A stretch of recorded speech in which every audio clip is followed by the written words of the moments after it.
तो किसी को भी आनंद नहीं आता है। और जब ढर्रा सड़ा गला हो जाए, उसमें कमियां आ जाएं, तो उसको बदलना ही हमारा धर्म है।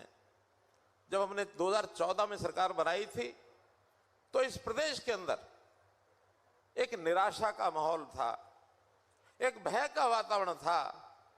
हर लग गया कि जी 100 आने का लग गया और 100 जाने का लगेगा, 2 दिन खराब होंगे, बोले 100 दे के उड़ा काम करा लिया, 200 रुपये क्यों खराब करे। ये नेताओं की सोच हुआ करती थी। मैं नाम तो नहीं बताया, लेकिन इस घटना को किस किस बुजुर्ग ने सुन रखा, जरा हाथ खड़े करो। इतने लोगों ने सुन रखा है। बात सच्ची थी कि नहीं है? बोलो, सच्ची थी कि नहीं थी? आज किसान कोई फर्द उड़वाने जाता है, किसी का कोई आना लगता है? कोई आना लगता है? जाके अपना किला नंबर बताओ, मालिक का नाम बताओ, बटन दबाओ, फर्द निकल के आ जाएगी। एक फर्द मुफ्त में मिलती है, जिसके ऊपर साइन नहीं होते, कहीं दिखाने लायक होती है। एक फर्द होती है, आपने बैंक में जमा करानी है, मान्यता प्राप्त होती है, वो साइन करके उसका थोड़ा अलग हिसाब है, शायद उसका 20, 30, 50 रुपया फीस लगती है। किसी की जेब में पैसा नहीं जाता। बहुत ऐसे काम कर दिया। या तो हमें बाबू के किले बेचने पड़ते थे, बिकवाते थे, बाबू किला बेच के मैं नौकरी लूंगा, या मां की टूम बिकवानी पड़ती थी। था कि नहीं ये मामला? और हमने आने के बाद 9.5 साल में 1,20,000 नौकरी स्टाफ सिलेक्शन की और 10,000 से ज्यादा नौकरी एचपीएस की, 1.25 लाख से ऊपर नौकरियां दी हैं।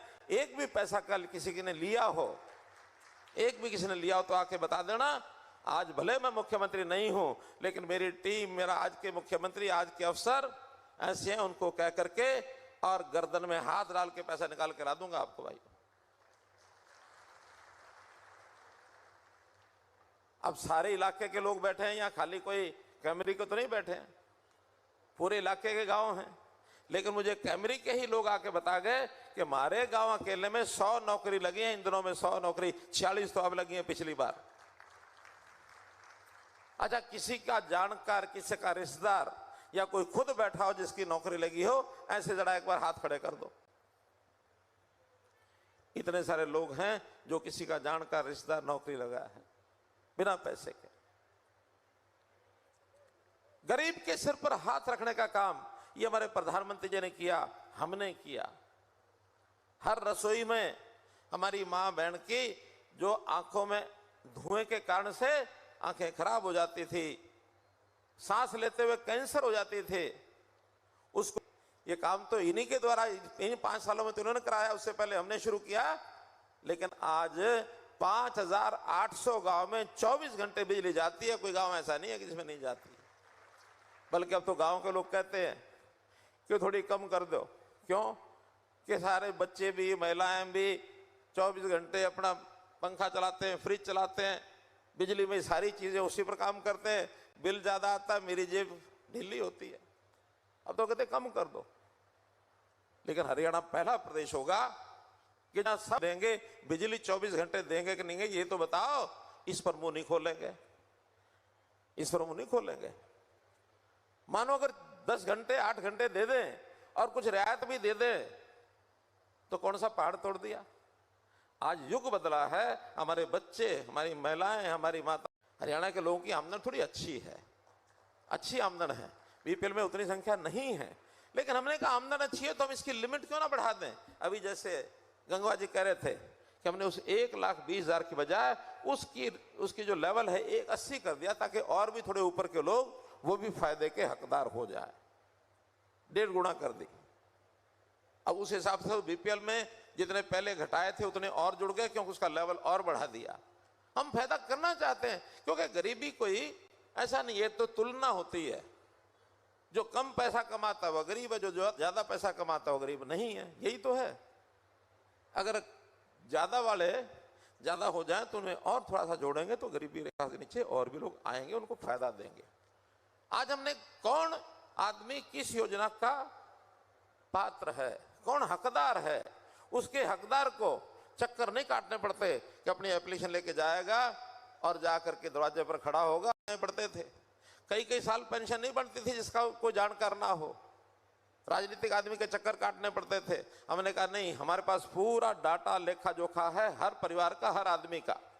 आज की डेट में हरियाणा में 2,82,06,995 लोग, ये हरियाणा की जनसंख्या है। अभी हमको पता है क्योंकि ये मेरा परिवार है, परिवार के सब लोगों की संभाल करना मेरा काम है। उसमें से देख लेते हैं जो जिस महीने में 60 साल का होता है, सरकारी आदमी घर पहुंच जाता है कि बाबा या माँ जी आप 60 साल की हो गए हो, साइन कर दो, पेंशन लेनी है ना, कोई मना नहीं करता। हाँ ठीक है, अगले महीने से 3,000 रुपये महीना उसके घर जानी शुरू हो जाती है। किसी को खिड़की पर जाने की जरूरत पड़ती है? क्यों जरूरत पड़ती है? आप किस किस को जानते हो कि उसकी पेंशन अपने आप बन के घर आ गई? ऐसा कोई जानते हो किसी को? इतने लोग जानते हैं अपने आप।